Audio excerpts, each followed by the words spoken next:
We had a great Team Canada approach with the previous administration, and that's something that will continue to serve us well. During our conversation, the premiers and I talked about the United States' decision on the Keystone XL Pipeline. I am, of course, disappointed with this choice. To workers, especially in Alberta and Saskatchewan, who've been hit hard, we will continue to have your backs. We will always stand up for good Canadian jobs. Canadians and Americans are more than just neighbors. We are allies, partners, and friends. This is not an Alberta challenge. This is a Canada-US challenge. That this is the permits for this pipeline have been retroactively removed. It is a challenge for our North American energy security. It will reduce the jobs on both sides of the border, and ultimately, I would say, is a step backwards on the environmental conversation as well. When you look at the merits of this being a net zero pipeline and some of the energy that is going into it. We are deeply disturbed that one of President Biden's first actions in office has been to rescind the presidential permit for the Keystone XL Pipeline border crossing.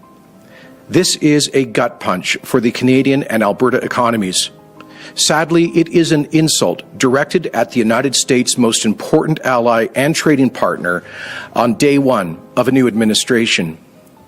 Today, as I speak, over 2,000 women and men have lost their jobs or are heading home from good-paying union jobs as a result of this decision. My thoughts go to every one of them as they cope with the distressing consequences of today's decision. The U.S. should respect its closest friend and ally and sit down with us and talk about the issue in a broader context of a continental approach to energy security, environment, and climate action.